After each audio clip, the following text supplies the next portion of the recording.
my sniffle tea video cut out, and I am going to have to finish it up here because I don't have time to do it again. So I have my tea blended up here, and this is going to help with mucus reduction.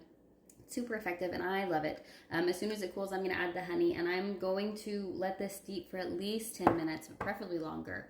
Sometimes I actually do it overnight. I'll put it in cold water, stick it in the fridge overnight, and then the next morning it's ready to go.